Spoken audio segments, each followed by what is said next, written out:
Yo! What's up? This is another edition of Evening. Happy Friday. Hope everything is going well for you guys. As always, welcome to our hang. And, what we do here is we talk about, all the news from, not all the news, some of the news from the past week. Just looking to hang and looking to catch up. This is a vidcast podcast. We go about half an hour, 40 minutes here. We try to keep it at a minimum and just go over a few points. If you want, you can check out my other channel, Tom Brand 1. You could also check out my sports channel. It's From the Bleachers Sports Show. Content, and we try to be entertaining as much as humanly possible. So let's get into this week, shall we? A couple of things to go over. By the way, are we still saying Happy New Year? Are we still saying Happy New Year? Or is it now older? We're with 11, 10 days? 11 days in? 10 days in. Are we officially done with Happy New Year? Is it, are we past that point yet? Nonetheless, I still say Happy New Year because I'm a friendly guy. As much as the great New Yorkers here sometimes don't even want to acknowledge you. Everyone has, everyone that keeps their head down and just keeps it moving right along. We're moving right along to some news here. It would have been this past week. It would have been Elvis Presley's 85th birthday. The King of Rock and Roll, arguably, has been given that title. And you look at all the songs that not only was he a singer, he was also starred in movies. You look at the songs that he has out there. Jailhouse Rock, Suspicious Minds, Return to Sender.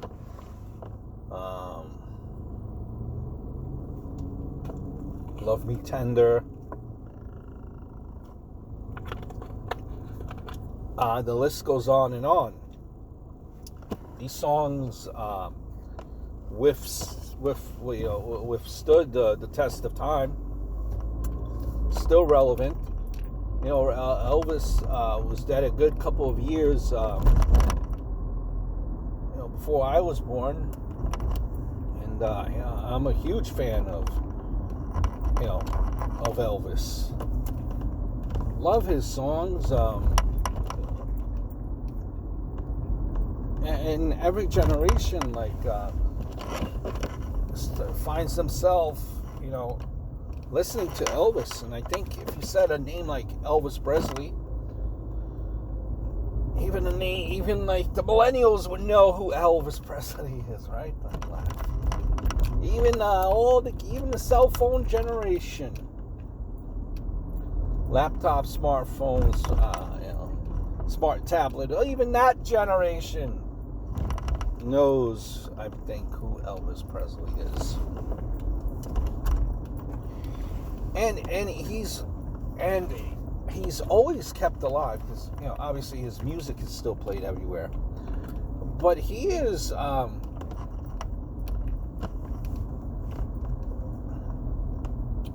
one of these guys where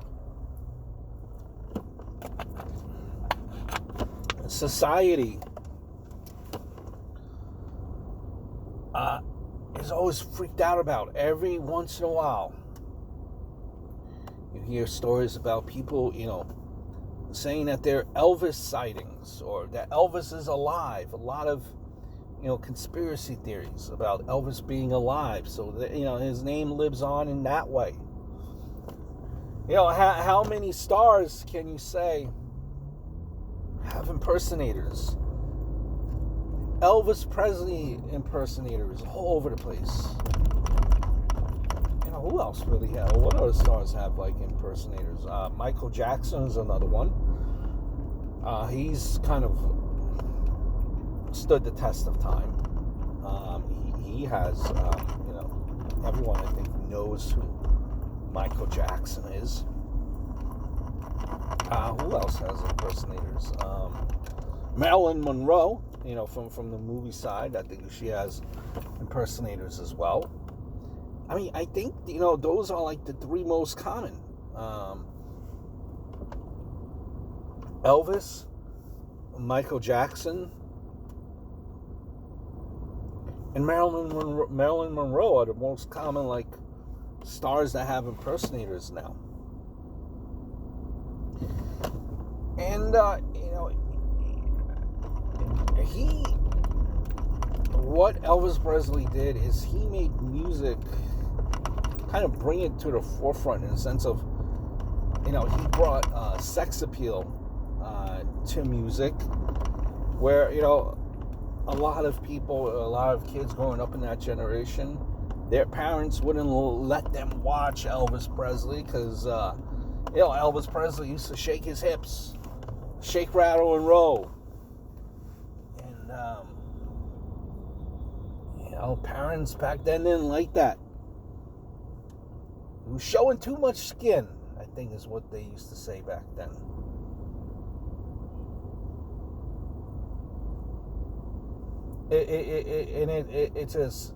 It's a sad story though too, in a sense of, here is a guy that had,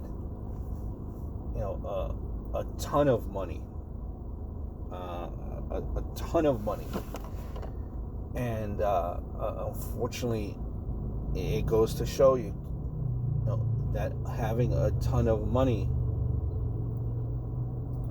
does not mean that your problems and your worries are tossed away or are thrown away. When you have problems and when you have worries, you have concerns, you need to speak with someone and lay it out all on the table, because that stuff could definitely eat you up. And I'm not saying that Elvis Presley didn't try to get help. Sure he did, but it's a serious thing. Don't hesitate. Don't wait, to get help if you need help. It's just, it's a phone call away. You look at Elvis Presley, who passed away, and then it kind of, I mentioned, like, the artists nowadays, like modern era, I think, who would, kind of like Elvis, who's been, since the 50s, 60s, 70s, 80s, 90s, 2000s, 2010s, 2020s. He has stayed relevant in all these decades. Who do you think right now, if you were to look at it down the road, if you were to give, let's say,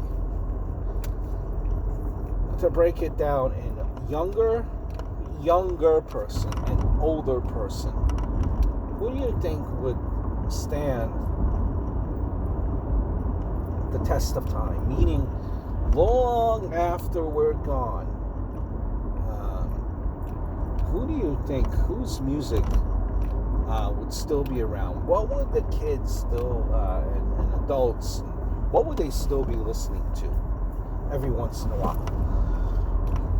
For me, if I were to answer that question, I think I look at a guy like Billy Joel. Even when Billy Joel is long gone, everyone will still know Billy Joel. Long after I'm gone, my kid has his kids, and they're going out to those bars when the napkins are flying from the bartender. It'll be towards a song like Piano Man. Sing us a song, oh Piano Man.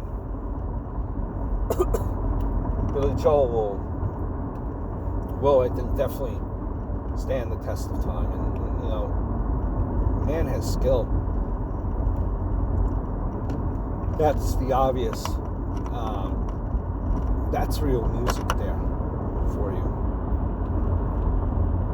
I think younger, singer, songwriter, no matter what the genre will be and what will be in years from now, on the younger side, I think she's like my age, maybe a little bit younger, I think will be Lady Gaga. Lady Gaga, too, has reinvented herself, and that's, and I think that's what you definitely need when you're an artist, is to be able to reinvent yourself, especially now, with social media,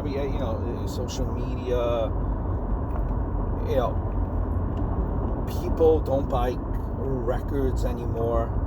They don't buy DVDs. I think it's all just, even, all the revenue has to come from concerts, I would imagine. You have to give them a reason why people will go see you in concert. If you're going to be just like every other artist, how are you standing out from the crowd? Why should parents of these kids essentially, spend their money to go see you? And I think that's what Lady Gaga has done. She has reinvented herself time and time again. And, I could see her years from now, years and years going by, still being relevant and being listened to by all the youngsters of that generation. While we're on the topic of music, still staying on music, we had Nirvana. The surviving members of Nirvana, a couple of days ago, they played music. They played songs. They got the band together. And there were different,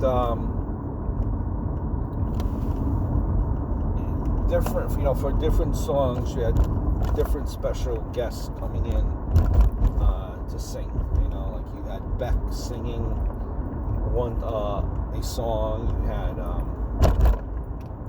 Dave Grohl's daughter singing another song, and so on and so forth. They sang about 10 songs. Now, a lot of, and me being a big Nirvana fan, man, from back in the day, that's really, honestly, being that I am, I'm going to be 39, Nirvana was like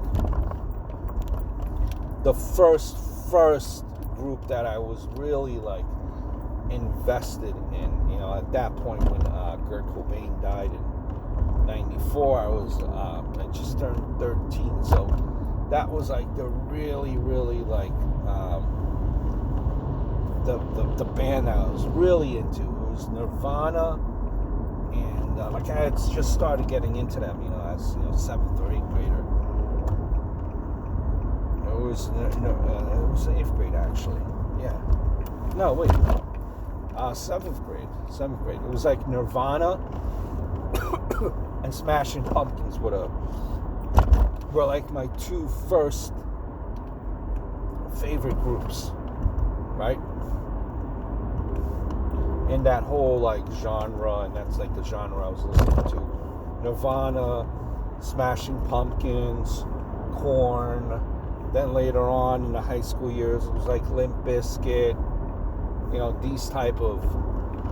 That was like my music. You know, Seven Dust.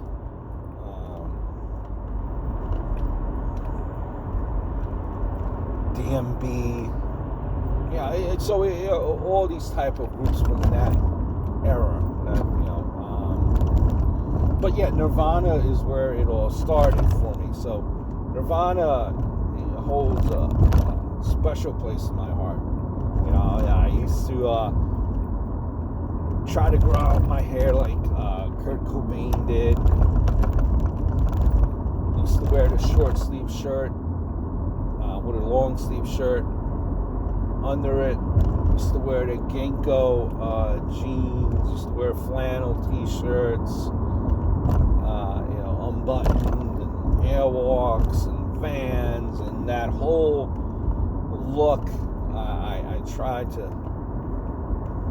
That was my scene. That was my scene. And the patches on your school bag. That was me growing up. So everything started with Nirvana, right? And a lot of fans, after the surviving members came together, are saying that, this wasn't a reunion. This wasn't. It is what it is. It's not. It's not Nirvana. First of all, listen, Kurt Cobain is someone. He was 27, 28 years old when he died. But he already had, at that point, at being so young, he already had left such an imprint, especially on that group there, that no one could replace Kurt Cobain. There is only one Kurt Cobain, and there is only one that has that type of sound, and he's no longer with us. But to say, with all the surviving members playing together, that's not a reunion, that's not fair to them. So all the diehard Nirvana fans like I am, you can't be saying that it's not a reunion. It is a reunion, just without Kurt Cobain. Nirvana was a band. There were other band members in Nirvana besides Kurt Cobain. Right? They also contributed something to that group. Each of them were special and contributed to that rise of that group so fast and so quick. Now, if you listen to them now, do they sound? Listen, everyone's a little bit older, but I just think that we should be happy in what we see, and that these guys still keep in contact, still like each other and play with each other, are willing to play with each other. Because, the way that group disintegrated unexpectedly, and I'm sure it brings back a lot of sad, bad memories as well. So let's be, as Nirvana fans, let's just be thankful, for, what we have, and these guys are still willing to, be around each other.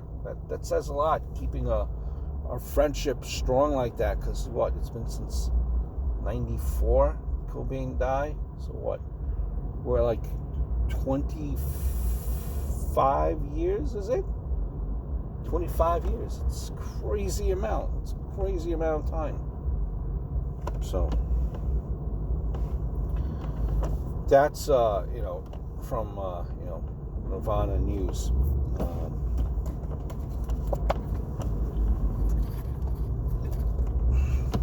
You know, speaking of other news, while we're on the subject of radio, I did a video. One of the first videos I did of evening.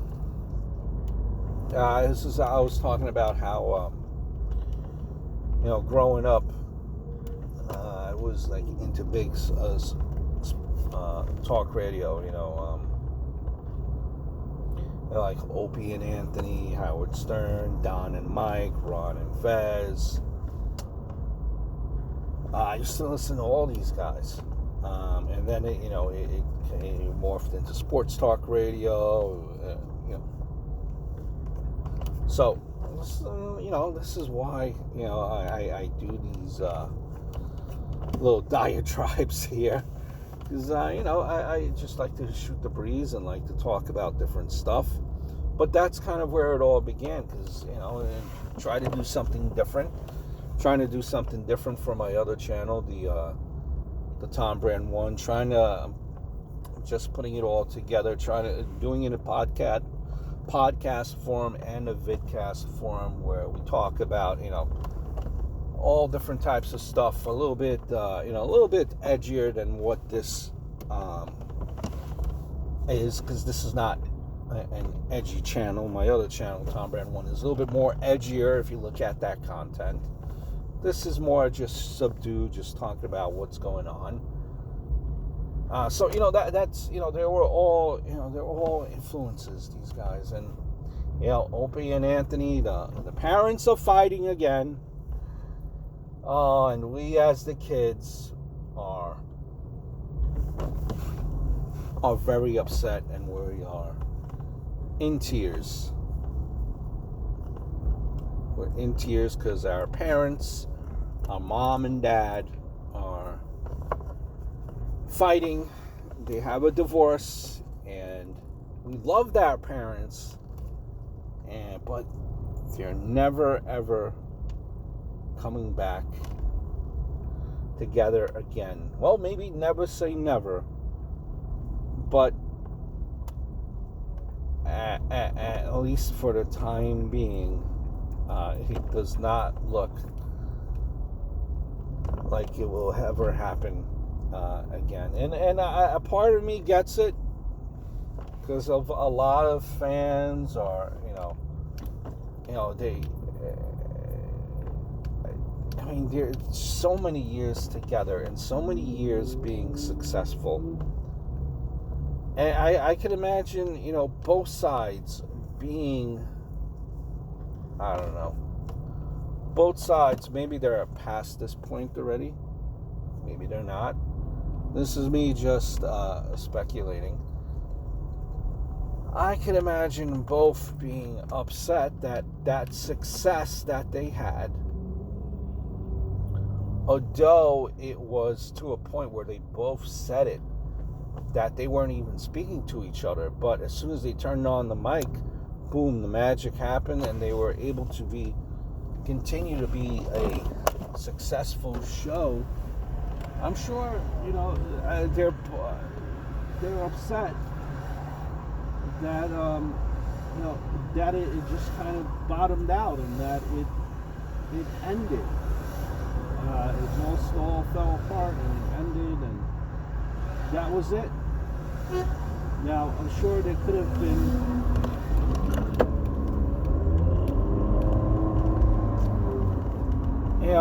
they mentioned that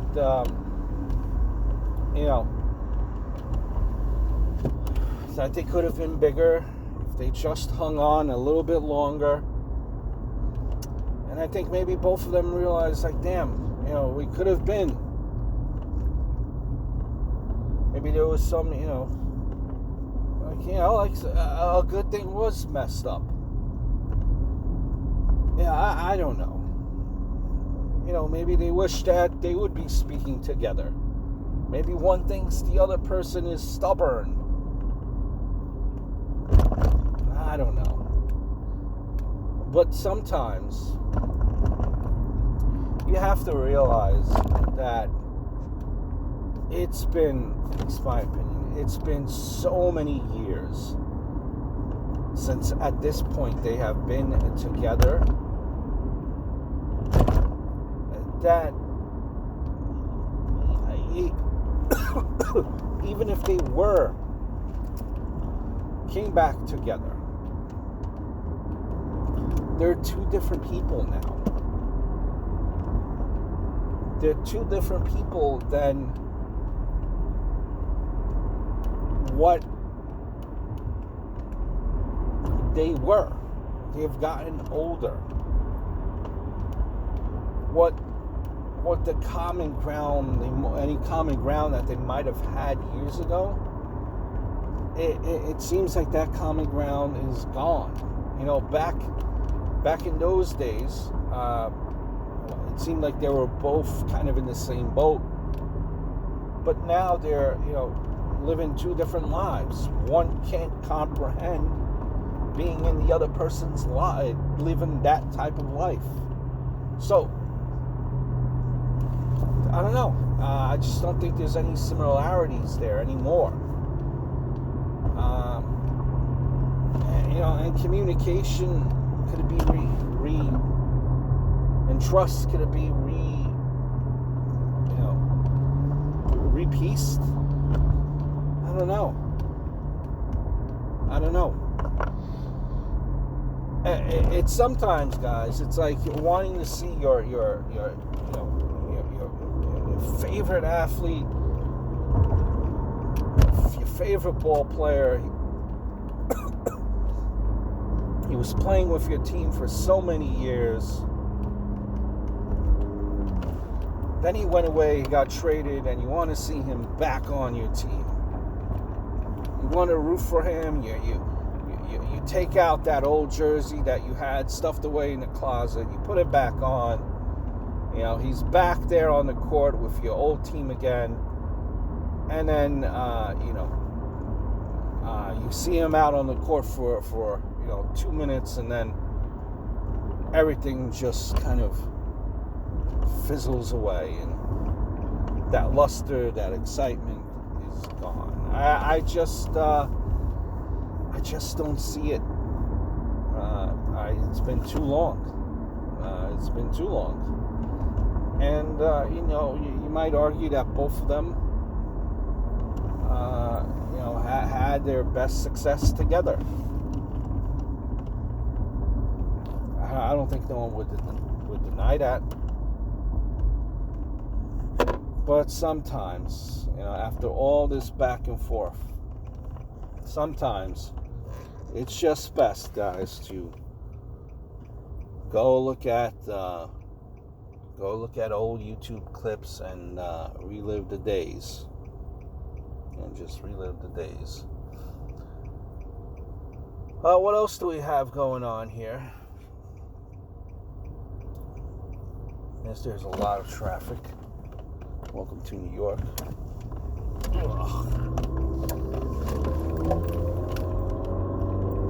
How about this story from Florida, where there was a home intruder? Now, you guessed it, guys. Yes, Florida. A home intruder broke into a home in Florida, and well, the only thing is he broke in at night, and the homeowners were still there. Yes, they were still there. So he didn't really want to didn't want to scare the homeowners. So to ease, and didn't want to make them nervous. So to ease any tensions, any concerns that they may have had, the homeowners, well, what the intruder decides to do is he decides to suck on their toes. Yes, this is a true story, guys. Do look it up. It was actually on the Metro. That's a fine establishment. Fine Facebook page. I'm sure it's a fine paper out there in England. Who reported this story because it happened in Florida, and well, Florida is the laughing stock of the United States. And I just wonder if this little piggy went to the market. This little piggy went to the... What was it when you're growing up and you play with your little toes? This little piggy went to the market. This little piggy went all the way home. I wonder if that's what the intruder actually had in mind when he broke into the house. Now, and obviously, and I'm sorry I bring this up because that was a totally gross story.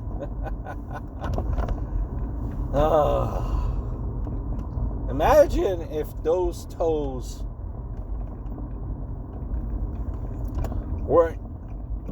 didn't have a mani or a pedi. Where it is before the intruder broke into the house, he went to the supermarket to get some jam. What type of jam? Toe jam!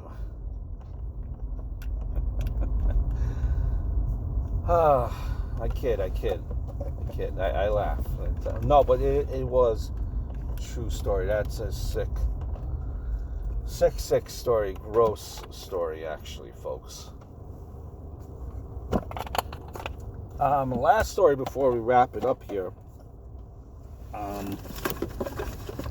Did you guys hear the story this past week about the royals, Prince Harry and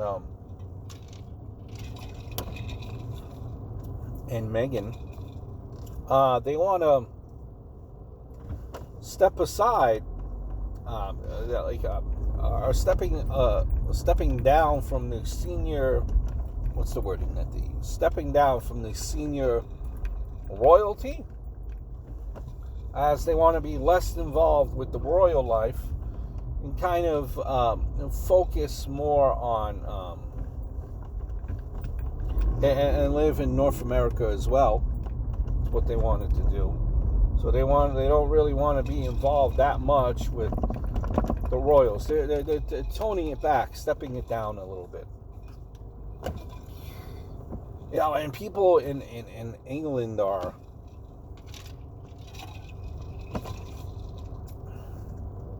pretty upset about this. I mean, look,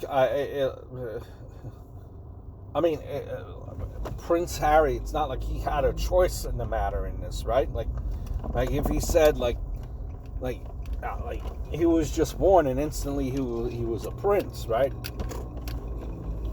You know, maybe he never, you know, he's like, well, the prince life chose me. I didn't choose the prince life. So I could see that, because, you know, you're constantly,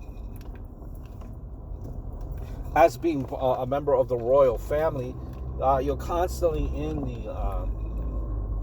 the spotlight in the media, especially in England, and even for that matter, no matter where you go, you will always be in that spotlight. So I guess if you're stepping away from the, no matter where you go, though, honestly, you're still going to be recognized. So there's really no way of escaping that matter. And I'm sure there are a lot of, you know, and I guess I understand it, because there are a lot of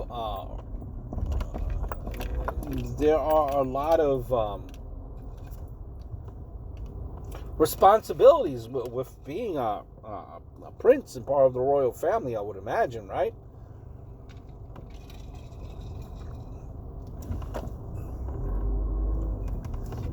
So it's like, geez, that's a lot.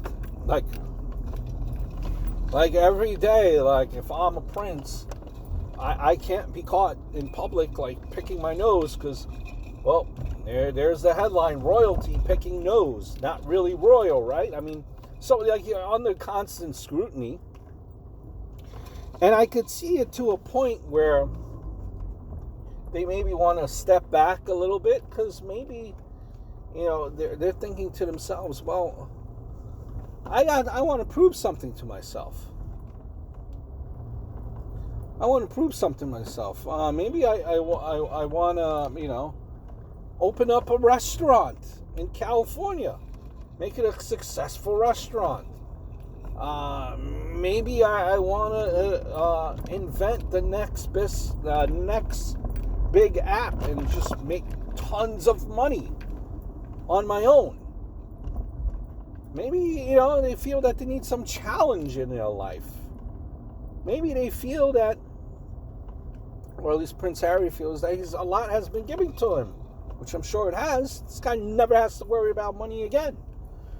But maybe he wants to prove some things. He has some life goals that he wants to prove on his own. So I could see where he's coming from. But what that means, as far as any repercussions, I don't know. That might be a little awkward at the dinner table when it comes to Christmas or Easter or whatnot, right? A little awkward. That brings a wrap to this edition of Evening. I hope all is well, guys, and I look forward to speaking to you guys very, very soon. Ciao.